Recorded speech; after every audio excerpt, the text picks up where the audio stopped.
Oke, sebelum kita mulai dengan sosialisasi yang lebih dalam, mungkin nggak ada salahnya saya kasih sedikit background agar teman-teman di sini bisa lebih mendapatkan gambaran ya. Jadi mungkin teman-teman udah baca di berbagai media massa bahwa di tahun lalu, tepatnya di Oktober 2021,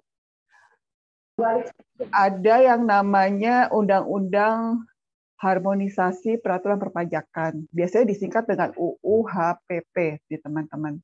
Nah, UU HPP ini levelnya undang-undang ya teman-teman, sehingga memang yang disahkan oleh Bapak Presiden Jokowi di November 2021 di tahun lalu.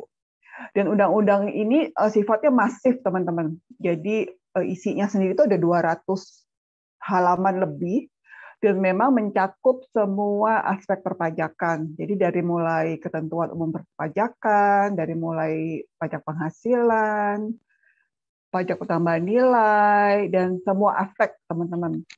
Dan ini juga masif karena memang ada beberapa perubahan yang baru untuk beberapa industri, teman-teman. Dan setelah memang UU HPP ini dikeluarkan di tahun lalu, kita pastinya dari peraturan-peraturan yang baru atau perubahan-perubahan baru itu kita menantikan ada peraturan pelaksanaannya. Salah satunya adalah PPN ini, teman-teman. Sehingga memang peraturan pelaksanaan yang terkait dengan PPN ini baru dikeluarkan di tanggal 31 Maret 2022, jadi tahun ini ya. Ya memang perlu sekitar 4-5 bulan memang biasanya peraturan pelaksanaan itu baru keluar setelah undang-undang diterbitkan. Nah, hal yang baru mengenai PPN ini berlaku di 1 April 2022. Jadi bulan ini ya teman-teman, dari sejak awal bulan. Dan memang salah satu peraturan baru yang sangat ada implikasinya dan relevan dan berkaitan dengan kita yang bekerja di industri asuransi adalah mengenai PPN atas jasa agen asuransi ini, teman-teman. Jadi nantinya Irfan akan memberikan lebih detail, memaparkan lebih detail apa-apa aja dari sisi kewajiban teman-teman, dari sisi apa sih PPN itu, apa sih tarifnya, bagaimana kita implementasinya.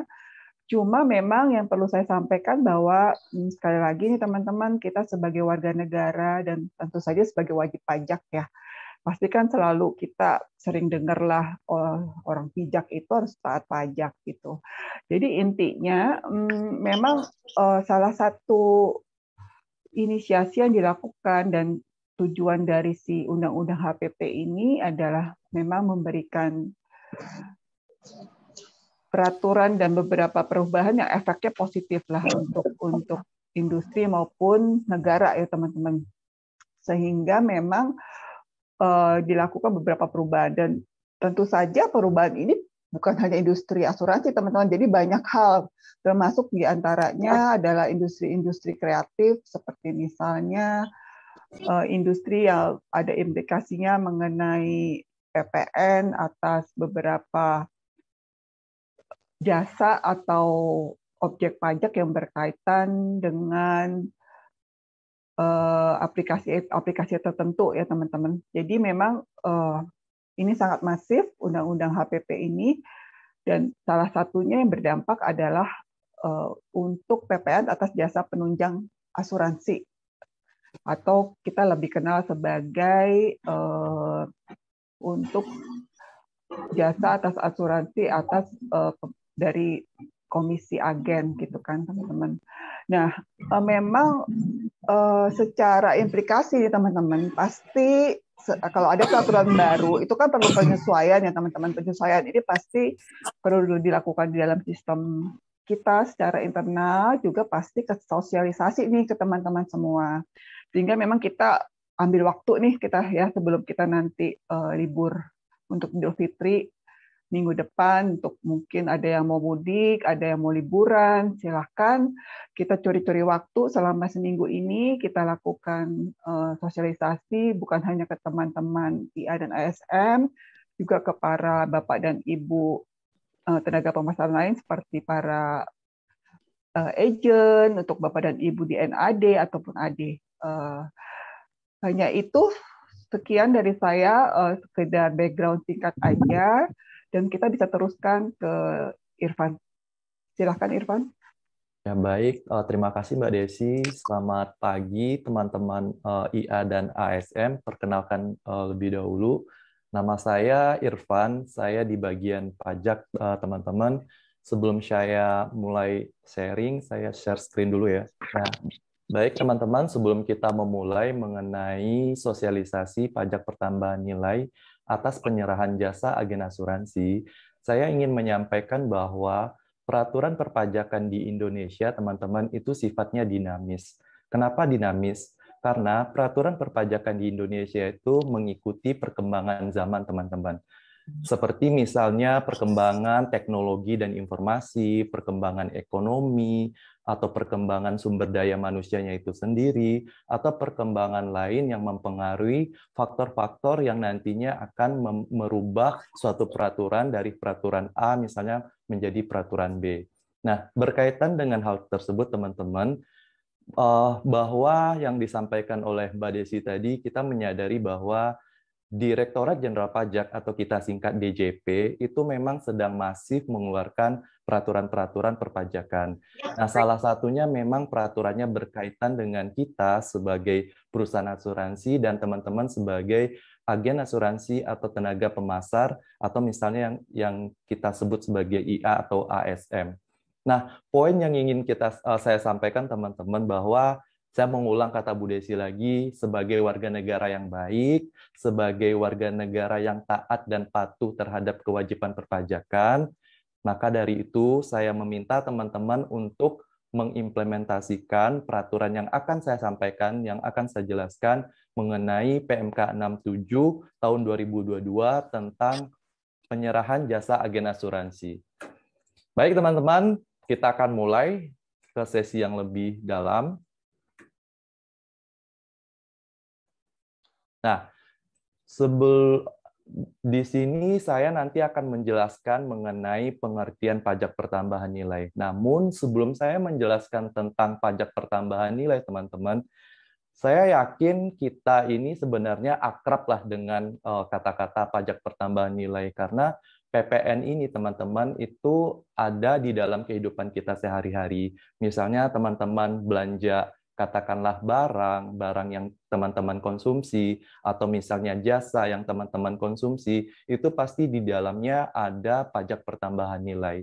Nah, pajak pertambahan nilai itu, teman-teman, kita harus tahu bahwa itu diatur di dalam Undang-Undang Nomor 8 Tahun 1983. Ini adalah undang-undang pertama kali terhadap PPN. Kemudian seiring perkembangannya zaman, teknologi, dan sebagainya, maka undang-undang tersebut diperbaharui menjadi Undang-Undang Nomor 7 Tahun 2021 tentang harmonisasi peraturan perpajakan, atau yang kita singkat adalah Undang-Undang HPP. Nah, seperti yang disampaikan tadi teman-teman, Undang-Undang HPP itu sudah berlaku sejak Oktober 2021, di mana di dalam undang-undang tersebut ada ketentuan atau bab mengenai pajak pertambahan nilai. Salah satunya mengenai jasa penyerahan ini, teman-teman. Nah, oleh karena itu, dapat kita simpulkan atau dapat kita tarik pengertiannya, teman-teman, tentang PPN ini, yaitu pajak yang terutang atas penyerahan barang kena pajak yang kita singkat BKP, dan atau penyerahan jasa kena pajak yang kita singkat sebagai JKP kepada pemungut PPN. Nantinya pemungut PPN akan melakukan yaitu menyetor dan melaporkan ke kas negara.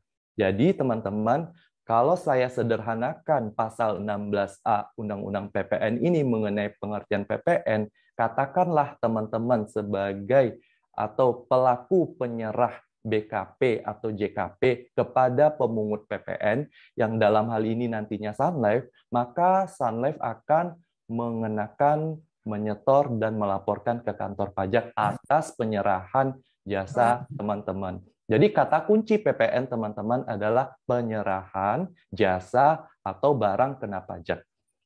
Oke, teman-teman, mungkin di sini cukup cukup dimengerti ya. Kita akan lanjut. Nah, ini poin yang paling penting, teman-teman. Ini kita sudah masuk ke topik yang lebih dalam. Sebenarnya, kapan penyerahan jasa agen asuransi itu terutang PPN, teman-teman? Nah, dalam PMK ini disebutkan bahwa agen atau tenaga pemasar melakukan penyerahan jasa kepada perusahaan asuransi. Dalam hal penyerahan jasa ini, teman-teman, pengertiannya adalah di dalam PMK 67, yaitu kegiatan pelayanan dalam rangka mewakili perusahaan asuransi untuk memasarkan produk asuransi. Nah, atas kegiatan penyerahan jasa tersebut, teman-teman, yang pengertiannya sudah saya sebutkan, maka perusahaan asuransi nantinya per 1 April ini yang sudah berlaku akan mengenakan PPN. Dan PPN yang sudah dikenakan oleh perusahaan asuransi, teman-teman, katakanlah kalau kita sederhanakan bahasanya itu dipungut, nantinya perusahaan asuransi, dalam hal ini Sun Life, akan melakukan memungut, menyetor, dan melaporkan ke kantor pajak. Jadi gambarannya sudah mulai dapat ya teman-teman, kenapa penyerahan jasa agen asuransi dikenakan PPN. Karena yang warna orange itu teman-teman, karena agen atau tenaga pemasar melakukan penyerahan jasa Bagus ke kan? perusahaan asuransi. Lucu. Nah, Aku aja pengen. yang bagus siapa, saya nggak? Oke. Oke, Aku udah kita banyak lanjut. penggemar. Oke, kita lanjut. Maka dari itu nantinya perusahaan asuransi akan mengenakan PPN, dan PPN tersebut nantinya akan disetor dan dilaporkan ke kas negara. Baik teman-teman, untuk slide ini mungkin saya yakin teman-teman sudah mulai paham. Nah, berikutnya, ini yang paling penting yang teman-teman ketahui. Mungkin teman-teman sudah mendapatkan bocoran, wah ternyata kita sebagai tenaga pemasar atau sebagai agen asuransi nantinya akan dikenakan PPN 1,1%. Nah, saya akan menjelaskan seperti ini teman-teman. Di dalam PMK 67 ini mengatur mengenai berapakah besaran tarif pajak pertambahan nilai atas penyerahan jasa agen asuransi beserta apakah objek pajaknya. Nah, kita mulai dari objek pajak dulu ya teman-teman. Teman-teman akan dikenakan objek pajak pertambahan nilai atas penyerahan jasa agen asuransi ini berupa komisi atau imbalan dengan nama dan dalam bentuk apapun yang dibayarkan ke agen asuransi atau ke tenaga pemasar. Nah, perlu teman-teman garis bawahi bahwa nilai pembayaran yang dibayarkan ke teman-teman itu sebelum dipotong pajak penghasilan PPh 21 atau pungutan lainnya. Selain itu juga teman-teman harus menggarisbawahi bahwa komisi yang dimaksud di dalam PMK 67 ini termasuk komisi yang dibayarkan berdasarkan penerimaan komisi atau imbalan agen asuransi di bawah manajemennya. Jadi dapat saya katakan objek pajaknya, ingat ya teman-teman, adalah komisi atau imbalan. Itu adalah objek pajaknya yang dibayarkan dengan dalam nama dan bentuk apapun. Kemudian teman-teman, berapakah besaran tarifnya? Seperti yang dilihatkan di dalam slide ini, tarif PPN atas jasa agen asuransi adalah 1,1%, berlaku sejak 1 April tahun 2022. Nah, tarif ini teman-teman berbeda dengan tarif pajak pertambahan nilai pada umumnya yang seperti saya jelaskan di awal. Kalau misalnya teman-teman belanja barang atau memanfaatkan suatu jasa, itu akan berlaku tarif PPN secara umum. Artinya yang dahulunya 10, sekarang menjadi 11%. Nah, kalau sekarang khusus untuk kegiatan teman-teman melakukan penyerahan jasa agen asuransi, maka teman-teman akan dikenakan tarif 1,1%. Artinya tarifnya lebih rendah dari tarif ketentuan umum atau tarif umum yang berlaku. Kemudian teman-teman perlu teman-teman ketahui bahwa nantinya nih per tanggal 1 April per tanggal 1 Januari 2025, tarif PPN atas penyerahan jasa agen asuransi itu akan naik menjadi 1,2% ya teman-teman. Nah, terkait dengan hal ini, kita masih menunggu peraturan pelaksananya seperti apa. Nanti kalau sudah ada, kita akan menginformasikan kepada teman-teman. Dan untuk hari ini, kita akan fokus ke tarif pajak pertambahan nilai yang 1,1%. Jadi sudah mulai dapat ya teman-teman poinnya, objek pajaknya apa, tarif pajaknya berapa gitu.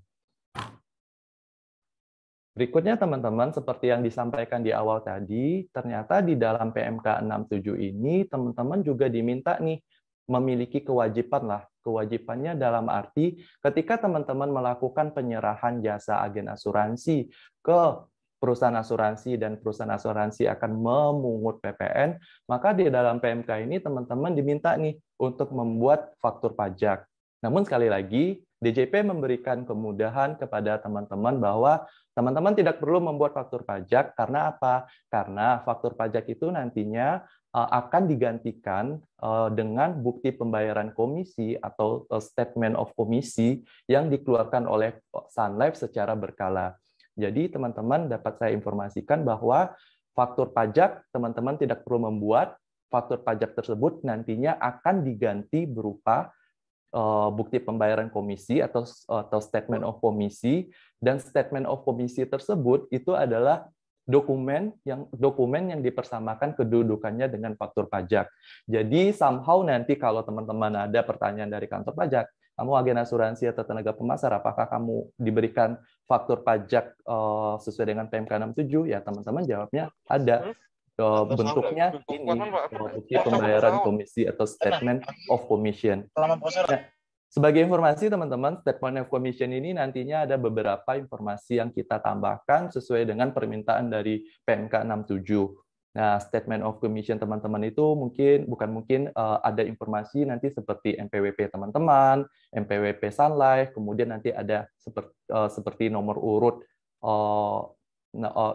terkait dengan dokumen atau bukti pembayaran komisi. Nah, untuk lebih lanjutnya nanti kita akan bahas di sesi berikutnya. Jadi poinnya dapat ya teman-teman, tidak perlu membuat faktur pajak ya.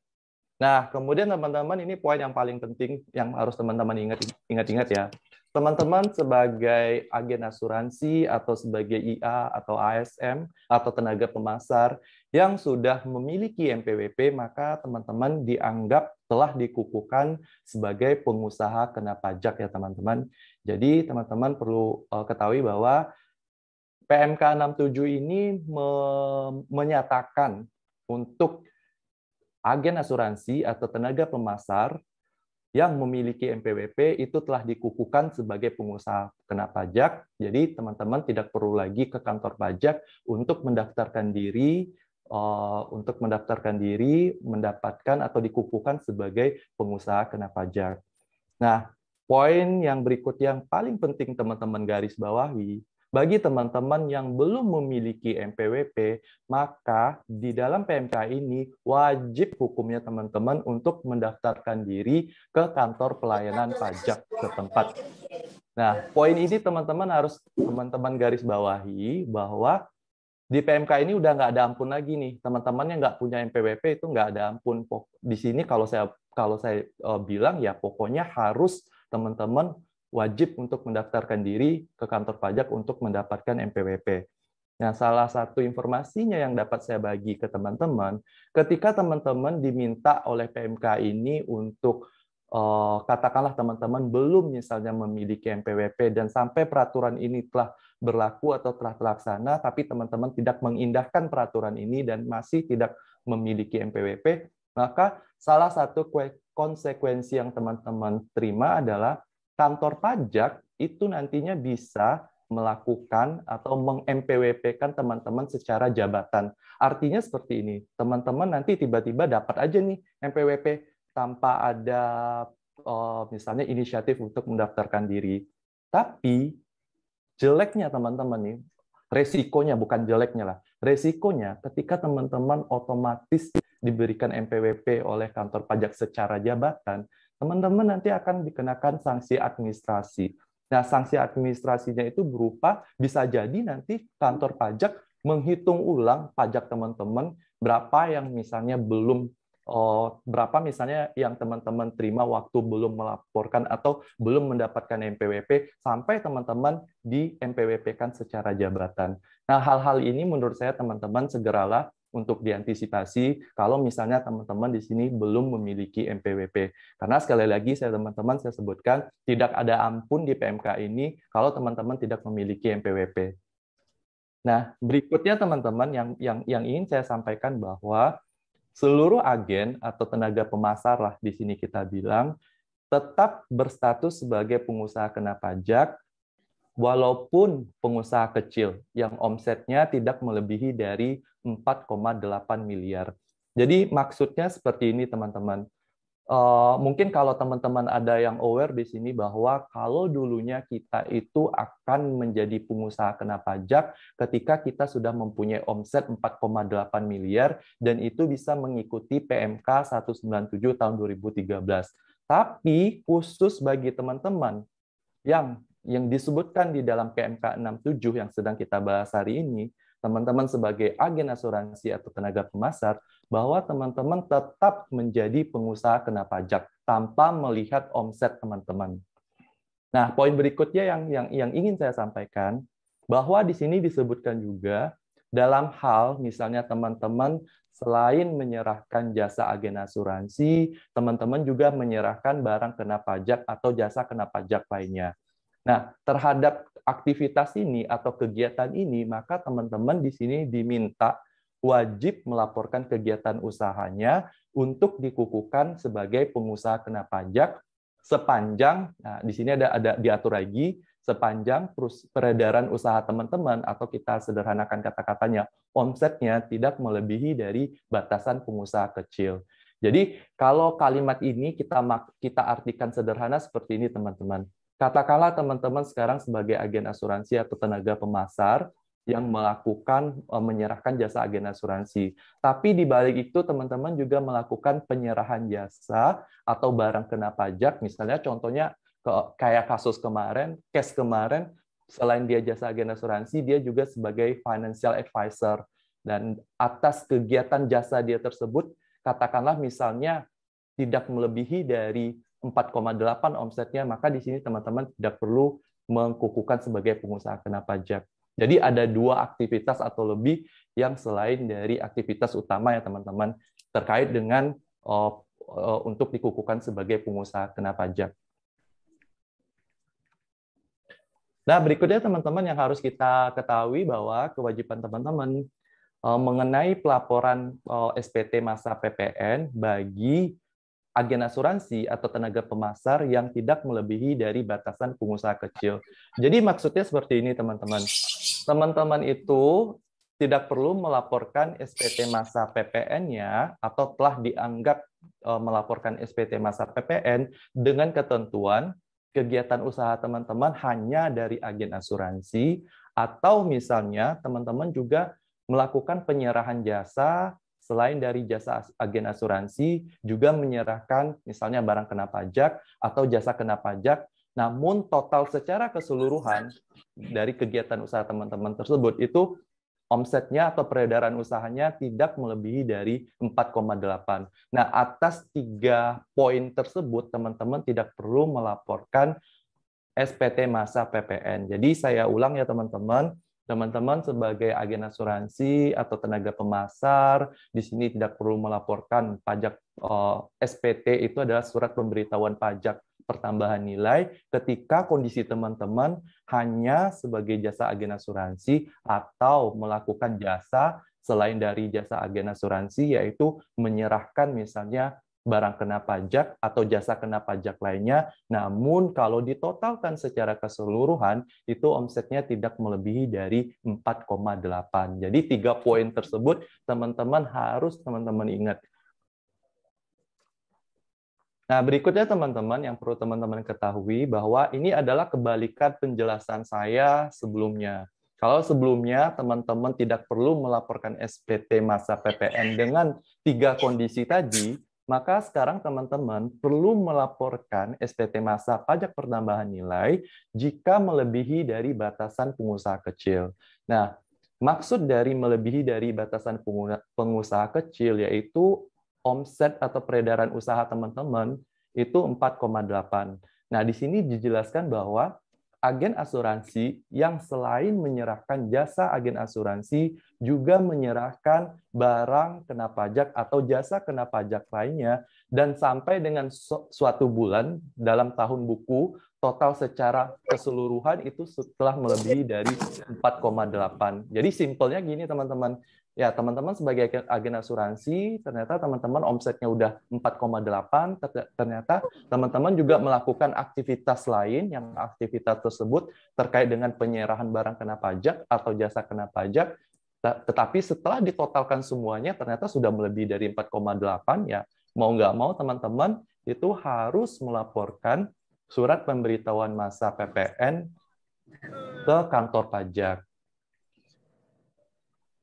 Nah, dari saya cukup sekian teman-teman materi terkait dengan PMK 67, karena kalau kita lihat tadi mulai dari pengertian, objek, kemudian kewajiban teman-teman, itu secara summary-nya dapat kita sampaikan seperti itu. Nah, untuk lebih lanjutnya mungkin kita bisa mulai diskusi tanya-jawab teman-teman. Baik, terima kasih Mas Irfan. Tadi Mas Irfan sudah menjelaskan ya terkait tentang objek pajak, siapa teman-teman sebagai tenaga pemasar dikenakan PPN ya teman-teman. Dan juga apa sih manfaat dari PPN ini, tadi juga sudah diinformasikan juga oleh Mbak Desi ya teman-teman, untuk pastinya untuk sumber penerimaan dan pendapatan negara ya, dan kita nanti teman-teman berkontribusi nih untuk pembangunan dan kesejahteraan. Kemudian tadi Mas Irfan juga sudah menyampaikan juga terkait berapa tarifnya ya, dan juga kewajiban teman-teman sebagai tenaga penjual terkait PPN ini ya. Ada yang ingin ditanyakan teman-teman? Silahkan, kami membuka pertanyaan.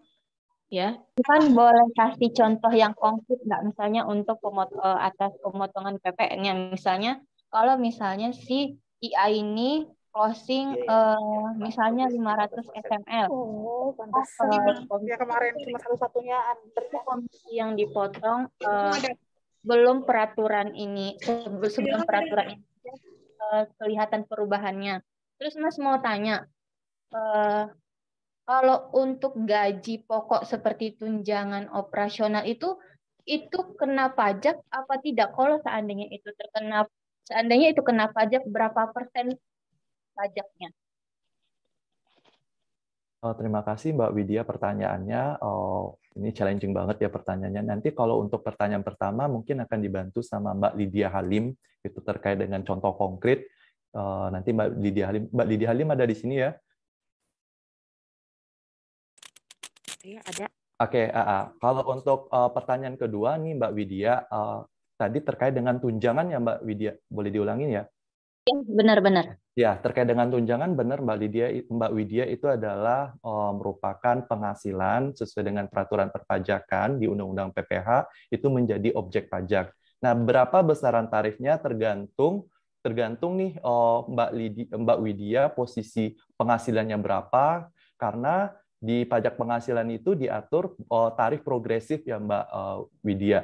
Dan untuk pajak yang Mbak Widya maksud ini, mungkin ini adalah pajak penghasilan PPH pasal 21 yang memang existing sudah berlaku.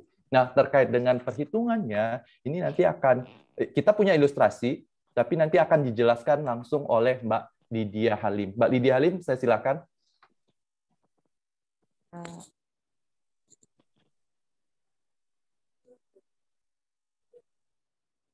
Ya, terima kasih Irfan.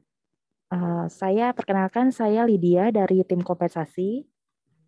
Di sini kita akan menjelaskan untuk perhitungan di statement komisi agen. Misalkan ini sebagai contoh aja ya, Bu. Misalkan Ibu mendapatkan tunjangan operasional sebesar 750.000. Ini ada komisi lain, mungkin untuk skema kompensasinya PD itu memang berbeda ya, karena mendapatkan bonus penjualan. Misalkan kita anggap saja total earning yang sekarang itu 3.150.000. Saat ini yang kita potong itu hanya PPH 21, yaitu pajak progresif tergantung pendapatan Bapak atau Ibu. Di sini sebagai contoh kita pajak PPH 21-nya sebesar 157.500. Jadi kita langsung bayarkan kepada Bapak atau Ibu total earning dikurangi PPH 21. Ini adalah praktek atau statement komisi yang ada sekarang. Jika perlakuan PPN akan diberlakukan di periode April, maka statement komisinya akan berubah menjadi sebagai berikut. Nanti kita akan breakdown antara total earning termasuk PPN yang tadi 3.150.000. Kita akan breakdown sebelum PPN dan PPN-nya sebesar 1,1%. Jadi akan ada tampilan sebesar sekian, di mana nanti kita akan potong PPN-nya 1,1 yaitu sebesar 34.000 sekian, dan juga perhitungan pajak PPh 21 sebesar 155.000. Perhitungan pajak PPh 21 ini dihitung dari total earning sebelum PPN. Jadi pastinya akan ada perubahan perhitungan pajak PPh 21 sebelum dan sesudah PPN. Jadi angka net yang dibayarkan juga pastinya berbeda, yaitu total earning termasuk PPN, kita kurangi dengan PPN 1,1 dan kita kurangi lagi dengan PPh 21. Apakah Ibu Widya sudah jelas mengenai perubahan jelas, berarti sebelum dan sesudah? Jadi kena 2 kali ya Mbak, PPN dulu, baru PPh pasal 21 ya? Ya, betul. Nah, Mbak mau tanya, tadi kan kata Mbak soal PPh 21 itu tergantung tax progresif. Tax progresif itu ditentukan dari PTKP bukan Mbak? Dari income Ibu. Dari total earning Income sebelum PPN, kalau untuk yang terbaru. Ya, jadi Mbak Widya saya bantu ya. Jadi yang dikatakan Mbak Lydia itu benar bahwa pajak penghasilan Mbak Widya itu akan dihitung berdasarkan nanti total earning sebelum PPN. Nah, nantinya akan diperhitungkan sesuai dengan peraturan perpajakan, dikurangin misalnya kalau ada PTKP, kemudian di penghasilan kena pajaknya, kemudian setelah itu dikalikan dengan tarif pajak progresif. Nah, untuk pajaknya memang tergantung berapa besaran income Mbak Widya terima. Intinya semakin besar income maka semakin besar pula si tarif pajak yang akan dikenakan. Itu sih simpelnya. Oh, berarti soalnya kan kemarin saya sempat ada salah paham Mas. Saya kemarin kan tanggal 25 itu kan ini sekedar sharing ya. Saya kan tanggal 25 itu kan gaji Mas. Saya ngerasa ini kok pajaknya agak gede. Gaji SIA itu 3,7. Yang masuk ke rekening saya hanya 3.450.000. Setelah saya hitung, pajaknya itu berarti sekitar 7,5% ya? Terkait dengan itu nanti bisa dikonfirmasi di lain sesi ini ya Mbak. Karena saya sebenarnya nggak melihat real angkanya seperti apa. Mungkin gini, mungkin bisa ditambahin Irfan atau Mbak Lydia.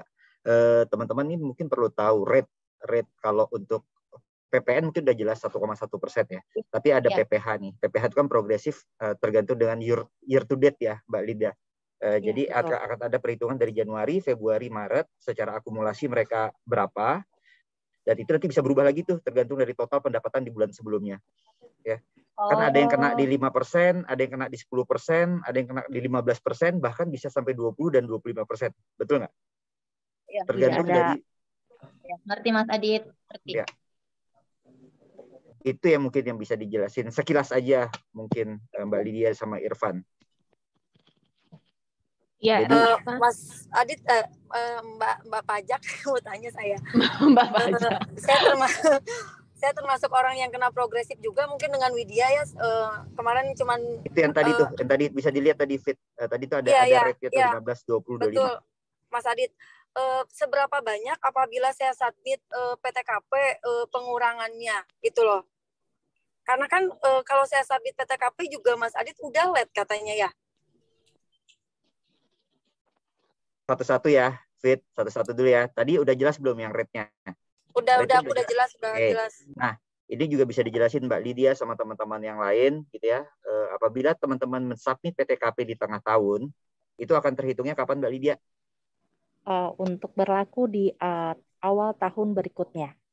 Kecuali bagi agen atau tenaga pemasar yang baru bergabung ya.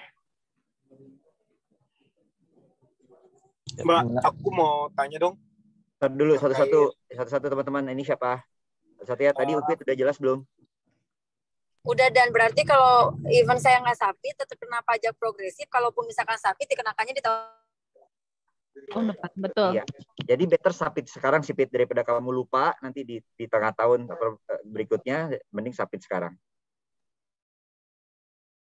Maaf Mbak Lydia, saya mau tanya soal PTKP. Kalau setahu saya kalau misalnya untuk kecuali nanti perempuan di tahun depan. Mbak Lydia, Ya. ya kan Mbak soal PTKP nih. PTKP itu kan sebenarnya kalau untuk perempuan, kalau seandainya tidak ada pembaharuan, sebenarnya PTKP-nya sama aja kan Mbak, tetap 54 juta mau dia single atau punya anak. Kecuali Ya, kalau betul. misalnya laki-laki. Berarti kan Mbak, sebenarnya PTKP tidak terlalu berpengaruh dong kalau misalnya saya upgrade juga gitu. Gimana ya Mbak?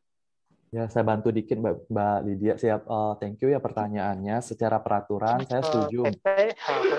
Ya, saya setuju bahwa memang kalau perempuan itu dianggap sebagai tidak kawin dan PTKP-nya hanya 54 juta. Tapi ada juga ketentuan juga yang mengatur bahwa perempuan atau wanita yang tadi dianggap tidak kawin dan punya PTKP 54 juta, dia juga bisa memanfaatkan tanggungan. Tapi tanggungan itu harus mendapatkan persetujuan dari misalnya katakanlah di sini bapak atau ibu mau menanggung orang tuanya, yang di mana orang tua tersebut ternyata tidak mempunyai penghasilan apapun, dan di situ juga secara ketentuan perpajakan bapak ibu harus meminta surat persetujuan dari kantor lurah. Tapi pada intinya bahwa memang kalau untuk katakanlah case yang tadi memang hanya 54 juta. Mas Irfan, berarti tax progresif itu ditentukan karena income penghasilan sebelumnya, kan maksudnya besar pajak tax progresifnya. Ya, intinya benar bahwa tarif pajak itu akan berpengaruh terhadap income. Semakin besar income kita, maka tarif pajaknya akan semakin naik juga. Karena tarif pajak penghasilan itu sifatnya progresif. Iya, mungkin menambahkan aja untuk teman-teman di rekan-rekan ASM dan IA ya. Jadi kan kita memang tarif pajak ini progresif. Progresif itu dalam arti misalnya nih di tengah tahun kebetulan kita produksinya lebih tinggi. Dan akhirnya pencapaian produksi kita di tengah tahun mungkin di Agustus atau September gitu ya. Kan pasti mendapatkan bonus atau bonus produksi atau apapun itulah yang terkait dengan compensation itu lebih tinggi. Nah, pada saat komisi atau bonus produksi tadi kita terima lebih tinggi di tengah tahun atau di satu periode lah, dan kebetulan itu mencapai angka income bracket tertentu, itu mungkin aja PPh 21-nya akan jadi lebih tinggi gitu. Karena memang itu ada implikasi progresifnya gitu rekan-rekan. Jadi secara income, bila income-nya naik, bila penghasilannya naik, otomatis dan kebetulan naiknya itu udah mencapai bracket tertentu, pasti ya kemungkinan besar PPh 21-nya akan tiba-tiba jadi tinggi juga, dan otomatis juga akan menjadi pengurang dari penghasilan yang kita terima. Itu aja sih. Semoga cukup menjelaskan ya. Ya, bagaimana tadi yang bertanya? Mbak Widya ya? Sudah jelas? Saya mau tanya. Ya, jelas. Ya. Aku mau tanya Thank dong. you ya. Iya, dengan siapa? Tadi boleh salah satu dulu. Raffi yang tadi nyambung untuk PKWT itu kan sebenarnya penghasilan kena pajak itu kan sepengetahuan saya itu biasanya memang tadi kan dijelasin kalau misalkan di tengah tahun kita naik otomatis income-nya naik, berarti otomatis penghasilan pajaknya mungkin PPh 21-nya akan naik juga ya kan. Ini kalau nggak salah bukannya dia PPh itu kalau misalkan udah di awal tahun balik lagi jadi nol lagi ya Mbak? Karena biasanya aku kalau di company sebelumnya biasanya kalau misalkan Januari sampai Maret itu biasanya PPh aku tuh pajak itu agak kecil. Karena apa? Untuk komisinya itu mungkin masih di range dapat 5%, belum sampai di 15% kayak gitu. Biasanya kayak gitu. Tapi kok ini aku yang merasanya ya awal tahun itu pajaknya tetap gede banget sih gitu kan. Itu gimana ya? Maksudnya apakah karena memang PPh-nya masuk di range tertentu itu yang nominalnya tinggi ataukah ke riset lagi? Karena kalau yang sebelumnya itu pas ke riset lagi sih. Sepengetahuan aku kayak gitu. Thank you. Iya, thank you. Bagaimana, Mas Irfan? Kalau secara teori, memang benar bahwa di awal tahun itu akan ke riset lagi, tapi misalnya kalau sederhananya nih Mas Raffi merasa, saya di awal tahun kok tinggi ya, kalau saya sih logiknya berarti penghasilan Mas Raffi juga tinggi gitu. Nggak, permasalahannya nggak tinggi Mas, karena nggak ada insentifnya yang nggak sampai gede banget gitu kan, tapi itu agak tinggi sih kalau aku bilang gitu, karena perbandingan yang income yang aku dapatkan tahun ini sama yang tahun sebelumnya yang nominalnya lebih mungkin lebih kecil, tapi pajaknya lebih gede, itu sih. Ya, nanti itu bisa dicek lagi ya Mas Raffi, kalau secara teori memang seperti itu. Oke, gini aja Raffi, rekan-rekan. ngebantu Raffi. Kalau kamu pengen tahu detailnya buat teman-teman yang lain dan tidak happy dengan dan pengen tahu gitu ya detailnya, ngerasa pajak besar. Ingat dulu dasar teori yang tadi Mas Irfan sebutkan ya. Semakin besar pendapatan teman-teman, semakin besar pula potongan pajaknya. Itu dulu yang harus dipahami ya. Tapi untuk detail, kalau Raffi ngerasa enggak kok pendapatan aku kecil, di email aja teman-teman kan udah tahu ya, untuk kompensasi teman-teman detail tuh teman-teman bisa ke email ke sli_pd_strukturbenefit@sunlife.com. Nanti itu akan diterusin ke Mbak Lydia dan tim kompensasi. Nanti pasti teman-teman kompensasi akan membalas dan akan detailnya akan seperti apa, perhitungannya pajaknya akan seperti apa. Gitu Vi. Daripada kan Mas Irfan juga nggak bisa ngebantu nih berapa karena nggak ngelihat data. Tapi sekali lagi saya bilang pahami dulu dasarnya, semakin besar pendapatan teman-teman, semakin besar pula pajak penghasilan. Semua itu terjadi. Gitu ya. Ya, thank you tambahannya Mas Adit. Ya. Buat teman-teman semua, sebenarnya sosialisasi pada sore hari ini kita khusus membahas PPN ya. Ya, sekali lagi ya, kita sebenarnya khusus untuk membahas tentang PPN ya, teman-teman. Jadi terkait PPH, tadi sesuai yang diinformasikan Mas Adit, jika teman-teman merasa tidak sesuai ya untuk perhitungannya, boleh silakan di email ya. Atau mungkin mudah-mudahan nanti ada sesi selanjutnya yang berbeda khusus untuk PPH ya teman-teman. Ya, terkait PPN silahkan ada yang ingin bertanya. Mbak, nanya dong. Iya, boleh, dengan siapa? Aryo, Mbak. Iya, Aryo ya. Iya. Silakan Aryo. Mau nanya bedanya aja, kalau misal kayak pajak hadiah itu masuknya kemana ya Mbak?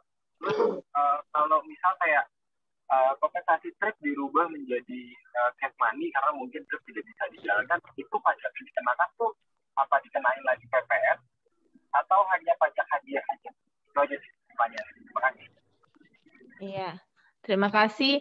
Bagaimana Mbak Lydia, Mas Irfan untuk untuk hadiah dikenakan pajak PPN atau enggak nih? Tadi pajak hadiahnya dikonversi ya Mbak ke uang ya? Ya betul ya, dikonversikan ke uang ya? Iya, dikonversi. Jadi seandainya kayak atau ASM menang trip, namun mungkin karena memang keadaan akhirnya trip itu diubah menjadi cash money, itu dikenakan pajak. Itu pajak apa ya? PPN atau PPH atau salah satu aja? Atau pajak hadiah stok? Kalau menurut saya dengan case-nya Mas ini, pertama memang akan ada impact ke PPH 21. Kemudian juga akan ada impact PPN-nya juga. Karena tadi ingat ya Mas Raffi, pengertian objek pajaknya PPN, boleh kita ulang ya di sini ya. Di sini objek pajak ya. Oh, error ya. Oh, objek pajaknya itu adalah komisi dengan nama dan dalam bentuk apapun, komisi atau imbalan dengan nama dan dalam bentuk apapun yang dibayarkan oleh Sun Life kepada ASM atau IA. Jadi yang konversi tadi itu termasuk komisi atau imbalan tadi, Mas. Jadi memang kena dua-duanya. Iya, thank you Mas Irfan. Iya. Ya. Iya, komisi atau segala bentuk imbalan ya, rekan-rekan ya, masuk pada perhitungan PPN. Oke, rekan-rekan ada lagi yang ingin bertanya terkait PPN? Cukup ya?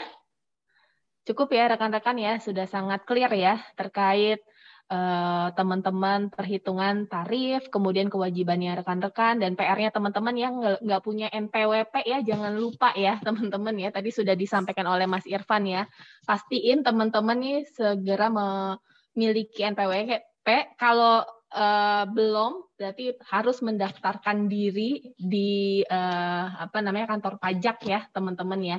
Jangan sampai nanti teman-teman ada sanksi ya yang tadi sudah disampaikan, sanksi administrasi jika tiba-tiba teman-teman langsung sudah di NPWP-kan ya dari pajak.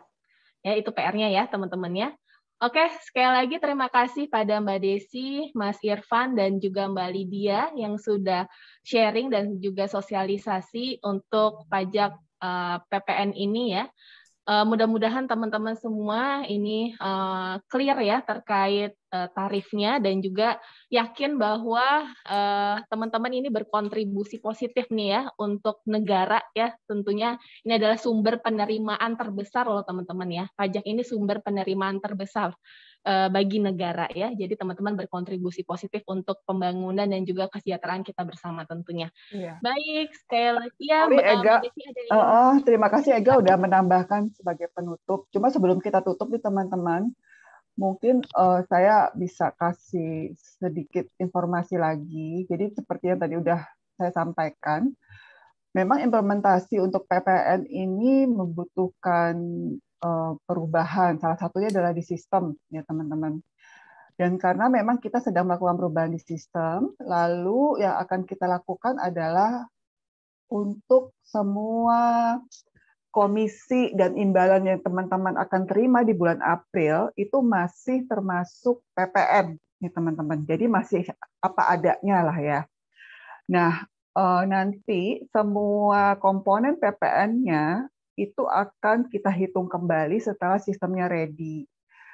Dan makanya nanti pada saat untuk bulan April kan pasti ada semacam kelebihannya kan teman-teman. Nah, kelebihan ini nanti akan kita kompensasikan atau di clawback istilahnya ke kompensasi dan komisi teman-teman di periode selanjutnya.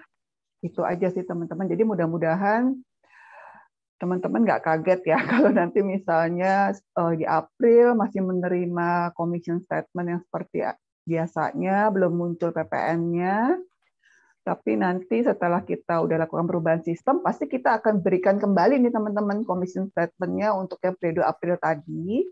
Lalu untuk jumlah yang kelebihannya, kita akan kompensasikan sebagai clawback di periode kompensasi berikutnya. Itu aja sih. Mudah-mudahan cukup menjelaskan semua pemaparan dari Irfan, tadi dari Lydia, dan dari saya. Dan apabila memang dibutuhkan informasi lebih lanjut, silahkan melalui Adit atau melalui Ega bisa disampaikan ke kami. Terima kasih banyak. Selamat sore.